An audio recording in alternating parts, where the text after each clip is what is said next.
Hi everyone, welcome to our accuracy flight test series. Chris from ProFlight Trainer. I will cover in this video Flight Simulator Steam Edition with the fantastic Dodosim Jet Ranger X, Chapter 1 Flight Dynamics. We are in Chapter 1 Flight Dynamics, pedals. We want to do a centered pedal takeoff and landing. The idea behind is to see if there's torque induced raising collective and such a way that you would not be able to take off with the helicopter. I have started the machine already because the Dodosim takes a while to get started, and I'll first go on a light skid position to see what would be the amount of pedal I would need. So it's a slight left pedal, and now I will take my feet off the pedals and start to pull collective. And you can see as soon as I pull collective, you have the nose going to the right. And this is with the power pedal already applied. If I do the same with even a faster rate, then you'll see as soon as I raise collective, the nose pointing to the right. And if I lower collective, the nose getting to the left. It's a very good tendency. Feels very realistic to me. If I now center the pedal to a totally neutral position and try to take off like that, this is what will happen. You can see that the nose, of course, going all the way to the right and makes a takeoff absolutely impossible. Very good, very realistic behavior for centered pedal takeoff and landing. Next, we want to see torque and RPM influence.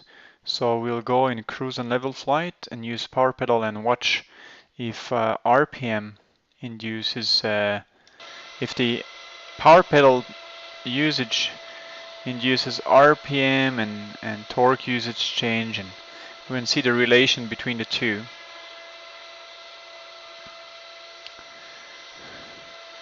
So just going on a cruise and level flight. Sorry for the somehow abrupt flight style, just for the sake to save time.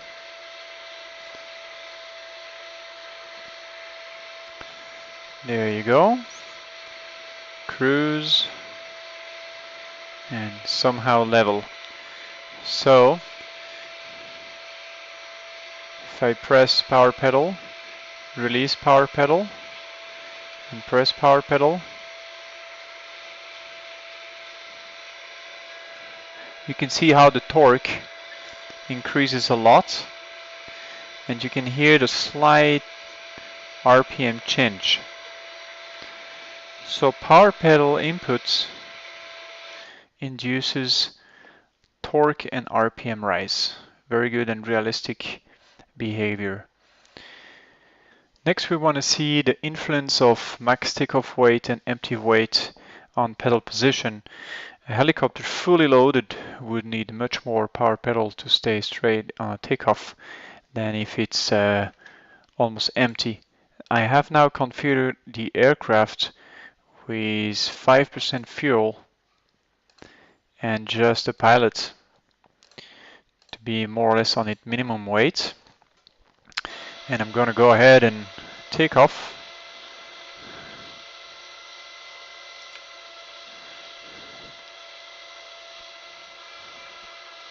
See how much pedal is needed. So the pedal is about centered. Do it one more time. About centered. And now I'm just going to change the payload of the aircraft, going to 100% or say 80% fuel, and then 170 for each passenger, and then some baggage should bring us close to maximum payload. We can add about 50 pound of passenger. We are 3195, pretty close to maximum weight. So We want to see now, if I leave the pedal in the same position, will I be able to take off, or will the nose go further? And you can see already the nose wanting to move to the left and wanting an additional pedal input to stay straight. So there is quite a difference in power pedal position with more weight. So that's very well replicated. Next thing that we want to see is the pedal away. How much do I have to press to make the helicopter turn in a somehow realistic way? Is that much more than the actual machine, or is it somehow similar? I'm just gonna go and remove some of the weights, make it easier. So going to hover first.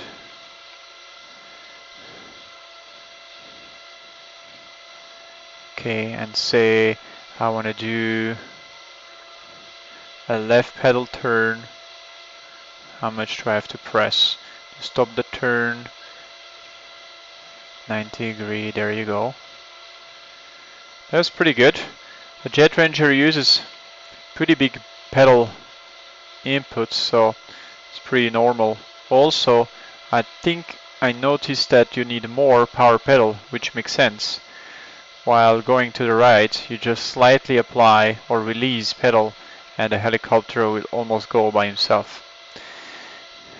That's very good. We also want to check the max turn weight. If I fully depress pedal, the acceleration rate is very abrupt. And same for power pedal. That again is probably more a simulator platform limitation than a Dodosim limitation, but to give us an idea that even the Dodosim can't fully master the maximum turn rate. It's not that big of a deal. The pedal away is very well done, it's very realistic, and the amounts of pedal you have to move, at least for my flight controls, are very realistic. We are still in flight dynamics, section 2 RPM. We want to check how the RPM reacts when collective is applied. There should be a direct relation between RPM and collective inputs.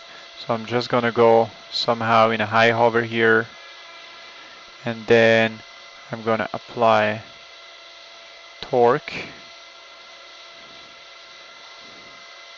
And you can already hear from the sound that there is slight RPM change, and again applied, and same way. I have the feeling that the RPM change and reaction could be a bit more direct. So I think we have small delayed RPM change, but not direct and realistic RPM reaction. Let's see what happened in flare. So I'm just gonna accelerate to somehow some forward speed, and then we're gonna see what happens. These kind of maneuvers would make the RPM actually raise quite a bit. Doesn't seem to want to overspeed too much. Let's see what happens if I do a high bank turn.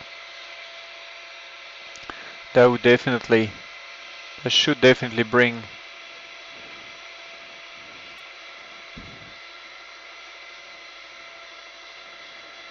my RPM up, since I'm lowering collective at the same time, so I'm not asking too much effort, and I'm bringing an airflow in the disc. RPM acceleration here would be very pronounced. I don't see much fluctuation on the RPM here. We want to check throttle separation, and NR and idle And 2, needle separation should be direct and fast. Closing throttle on the ground or in the air. Doesn't matter. For that purpose, I'm gonna go a bit closer here. See what happens. We're here just after starting the engine. I'm gonna close throttle, and you can see how the needle split is direct. You can see the engine going down fast and the rotor spinning down slowly. That's very good. Let's see what happened in the air. Just going back to 100% here, and then we're just gonna go and see what happened when we have some airspeed. I guess we should head over the water for the auto rotation. Just a natural instinct coming here. Not very nice to auto rotate over houses. Anyway, we're not gonna weigh all the way down. We just want to see what happened. So again here, you can see that I can open and close throttle, and you can see a clear needle split. You can go back closer, and as soon as I reopen, the throttle will come up. I could even come a little bit down and go up, and my collective will highly affect the way my rotor is coming, and I can even go all the way and re-establish cruise. So that's very well done, very well replicated throttle separation. We are still in flight dynamics section 1. We're looking at loaded disc approach. We want to fly a flat shallow approach at high altitude, so we're back in India over 10,000 feet, and there should be a pronounced difference when approaching on a shallow pass than on a steep approach, because the disc would be already loaded, thus preventing large collective inputs. We'll see.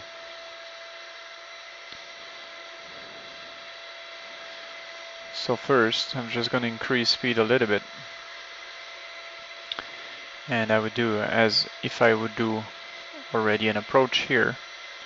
There's a shallow pass, reducing speed close to the ground, in ground effect,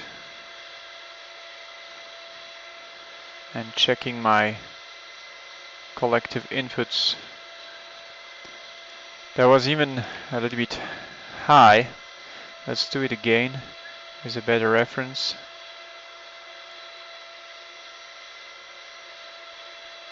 We're 55, roughly 55 to 60 torque. I can speed up and stay at this speed. And if I want to decelerate and land,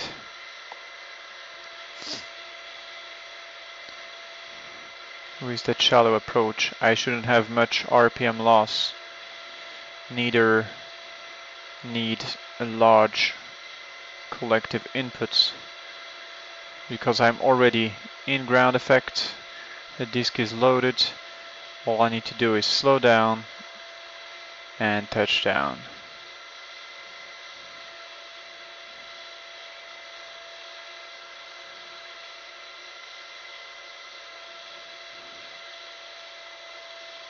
There you go. Pretty good. Let's check those numbers just to make sure. This is between 55 and 60% torque for the approach. So let's do the same with much steeper approach style.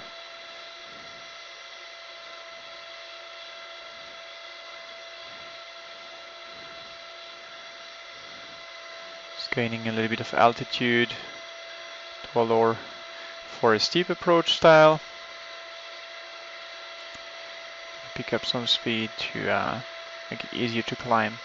We're already at over 10,000 feet, so it's very normal that the helicopter suffers from its environment, has a bit of a hard time climbing, even with a very low payload.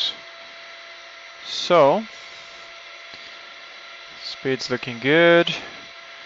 I'm gonna aim for at least 500 feet per minute descent rate. Speed is decreasing.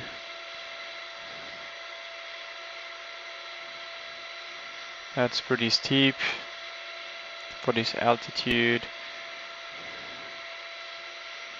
I'm going to take the speed down, and now as I approach the ground, I'll have to flare to stop the helicopter. Well, I didn't see much of a difference. Let's try it one more time, but this time I'll have a very high rate of descent.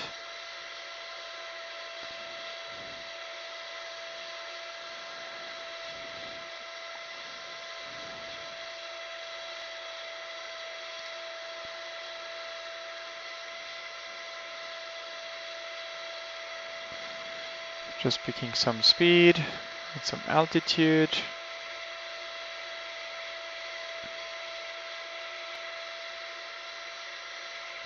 And then select an approach profile that is really, really steep. Here you go. We have the speed, we have the target. Let's go for this extreme steep approach. Our target, threshold 2.8, I believe it's 2.8, 2.0 or even closer. So now you can see almost no forward speed, very high descent rate.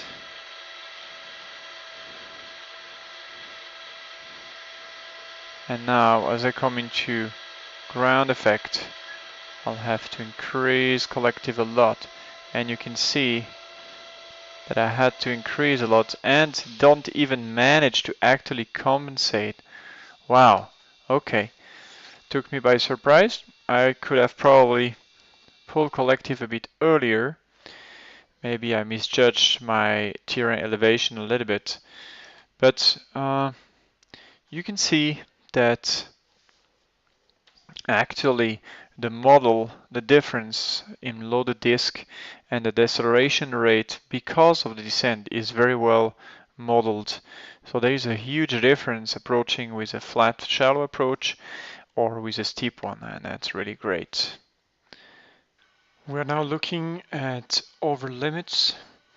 We want to see how lower RPM horns and system work, if they are done at all, and how it works. So I'm gonna go ahead here and look a bit closer look at the panel, see what happened. We have the rotor low RPM that came up right at the time where the rotor RPM went under the green arc for engine out. So that's good. It's a good indication. One more time. There you go. The rotor low RPM is right there. I'm gonna check the engine out just by pulling fuel, basically. See what happens.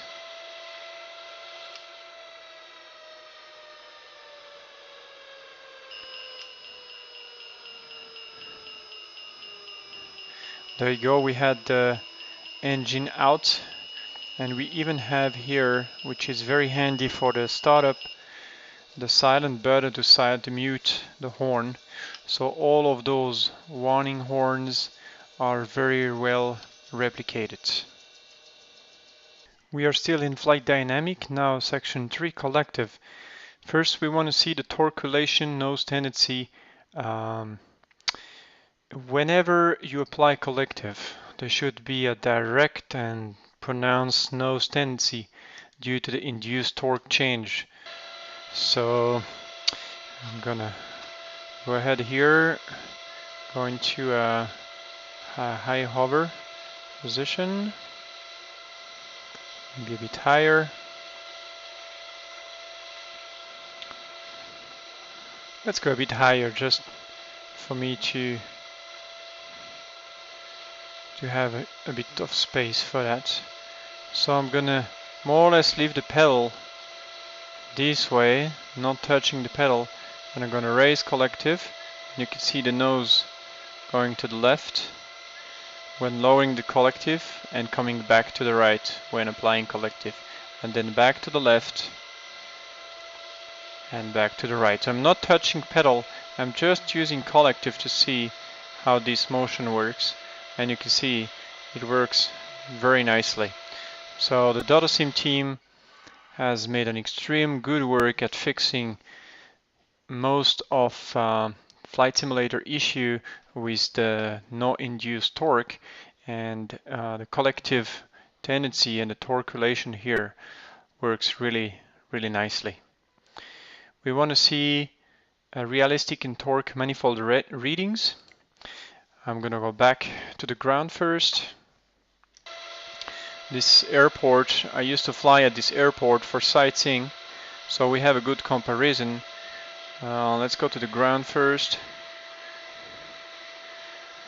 Almost entered vortex ring state here. I had a bit of a high descent rate.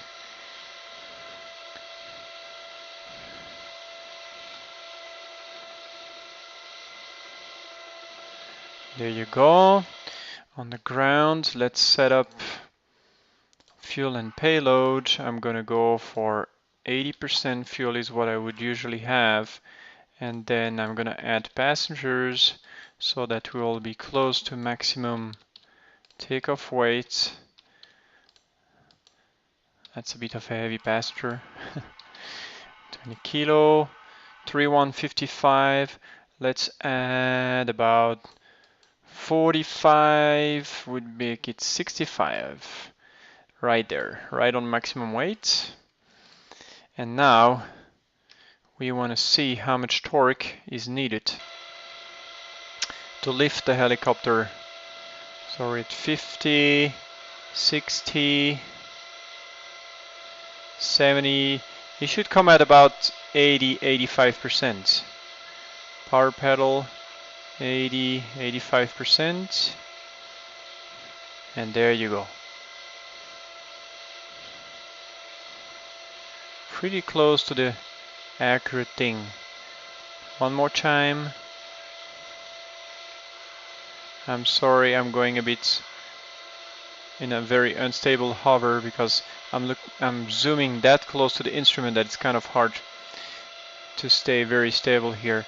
Now I'm just gonna empty the load, basically going to 20% fuel, and then remove the luggage and one passenger and see the difference.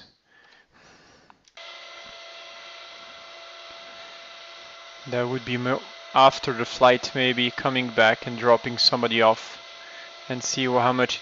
You can see it already picked up between 65, 68 and 70, which is really very close to what I was used to see.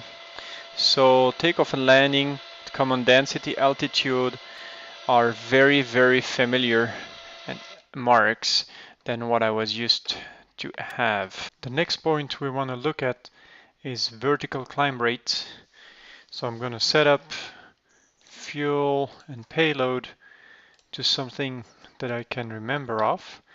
80% and at 70 and at 80 should bring us close to max departure weight. And then from here on, we're going to see with the standard takeoff profile what kind of climb rate we can achieve.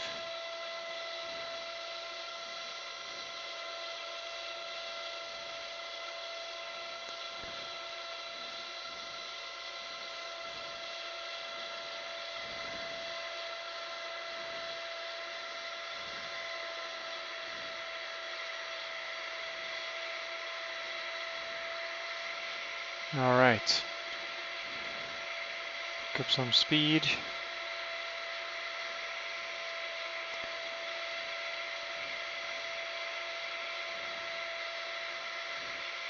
Alright, let's pause here. Let's go closer. We are at 60 knots.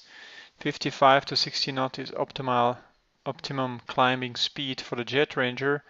And you can see that we are even over 1,500 feet per minute. The airport is just below 2,000 feet, so seems pretty good.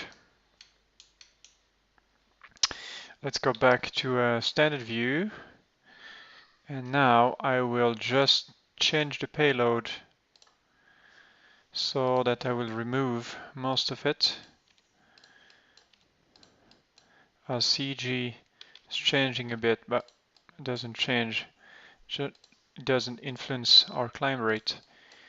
Let's go for 25 here.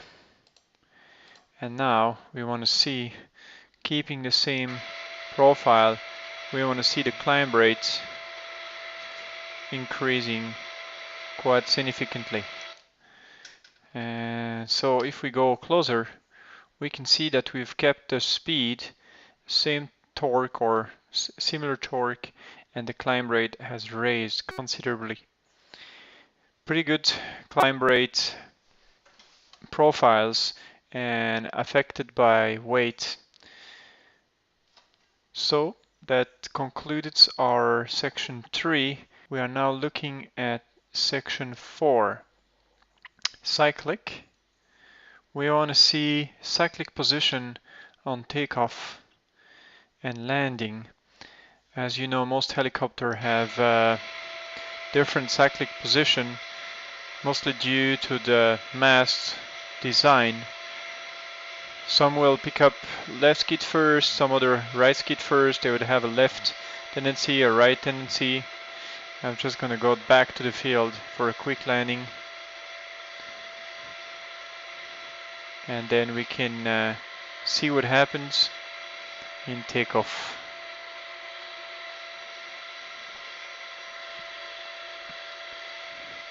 As far as I remember, the Jet Ranger, you would have to push cyclic quite a bit forward to prevent the helicopter from going backwards after picking up in a hover, and then it would usually have a sideway tendency.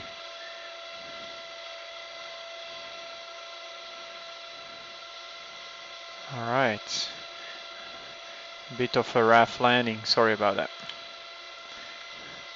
Now let's see, my cyclic is more or less centered. I'm gonna go, and you can see the helicopter wanted to drift backwards if it's uncorrected. I left it like that, uncorrected. You can see that you have actually to push forward or the helicopter will go back like the real thing. Let's go back down and then back up. See what happens, and you can see the helicopter wanting to go a little bit backwards, so I have to push with cyclic forward and a bit to the right. Now let's check wind conditions here. Zero wind, so we are not under influence of wind or something like that. This is really a very well modeled cyclic position transfer that you would need the way you do it, transfer into low hover. Let's check the translating tendency. If we make a takeoff, at some point translating left will pick up and we will have to correct with cyclic position. So I'm trying to do a low power, gentle forward motion, and then probably around over 20 knots, 30 knots, translating tendency will pick up, and you can see now the nose going up, and I have to push forward to keep the nose down and to keep the standard takeoff profile. So you could see a very, very clear tendency for the nose to go up once translating lift comes in. And that's exactly what would happen in the real helicopter. So it's very nice the way they managed to put that in cyclic aerodynamics effect so that you would naturally learn to push cyclic forward. The next thing we want to test about cyclic is slope landings. I'm going to move a bit closer to the mountains there. Let's see if we can find a slopey place. It's pretty much flat around here, so just go a bit further there. And what we want to see is, are we able to go one skid down and then cyclic into the slope and then full down on the skids? So that would mean you're able to use the helicopter to practice procedural slope landings. Let's see. Doesn't look too bad here. There's quite some slopey terrain there. I'm gonna make somehow a fast approach just for the sake of time. We're gonna see if we can put the helicopter down there on that field. There is this triangle, kind of triangle field here.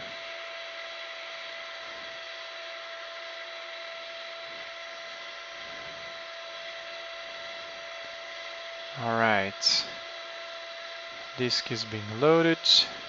Let's move a bit forward. I think we can go a bit further. Maybe just in front of those trees there, so that we have enough slope. There you go. That's good. Now let's see. We should soon start to see some sort of downwash effect, and then be able to move slowly against the ground till the first forward portion of the skid will touch. I think what happens here is it's actually touching like that. Very good. I'm gonna just show that we are actually the forward part of the skid are touching and the rear part are still in the air. That's exactly what we wanted to do. And now from here, because I press pause, it's kind of difficult, I can push cyclic forward into the slope, collective down, and cyclic back to center, and then I end up fully down. Perfectly doable. Microsoft does a nice job at permitting slope landings. Let's see about the other way. So I'm going to go cyclic into the slope, collective is coming up. There you have the downwash, you have the rear part of the skids that are lifting, and then we're going to go pull up and away from the slope. I know my tail is free, so I could turn and go on a takeoff profile. That was a bit of a fast turn. Ideally you should go for the power pedal, but in this situation I could see better from this side, so that's why I went for a right pedal turn. Anyway, the point was to demonstrate slope landings, and this was really good. It was perfectly doable. And that closes down our section 1.4 for cyclic. We are on flight dynamics, section 1.5, sensitivity. We want to check how sensitive the controls are and if the motion somehow matched what we know of the real machine. So I'm here in a standard setup. By the way, very important, I have followed the add-on flight manual to make sure the sensitivity is maxed out and there is no null zone, and my controls are properly calibrated. If you don't do that, then you will never reach this amount of sensitivity. So first, how does it generally feel if I want to make a turn? How much do I have to actually push to achieve the turn that I'm looking for, and things like that. So let's see if I want to do a left turn here. I just moved slightly and then I moved slightly back, and you can see the helicopter responding to it. And then if I do the same, I can do slightly to the right. I moved like maybe 1 millimeter on my controls and it already moved and it started to turn. That feels pretty realistic. Same with the collective. As soon as I do any motion, it does a great job of reacting directly. What I also noticed on the ground is for takeoff, I had to pull collective quite a bit far before being able to pick it up at average weight. And I recall flying the Jet Ranger that the first 6 or 7 centimeters of collective, you need them and not much will happen. So there's quite a big motion happening on collective inputs as you do so.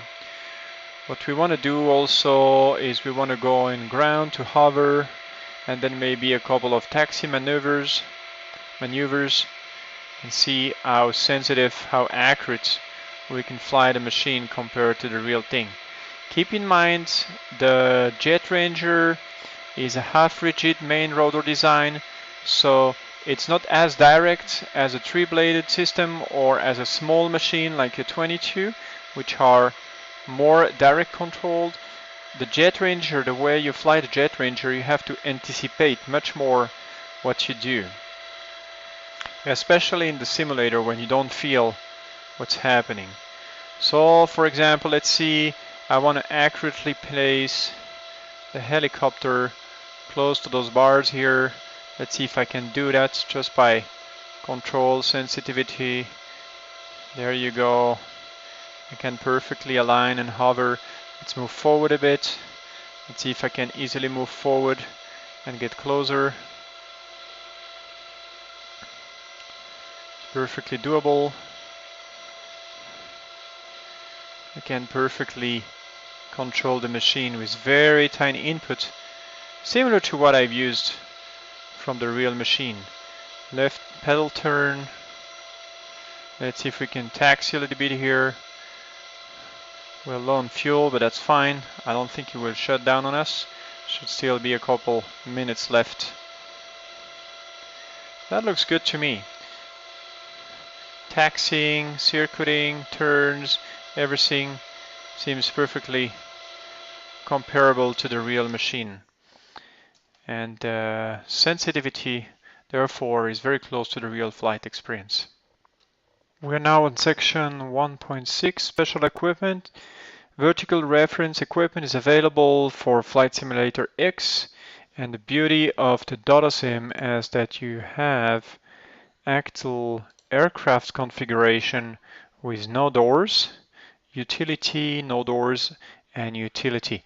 So that greatly helps when you want to look outside and down. You can see your skids right away, and you could even bend your head all the way to get out of the window.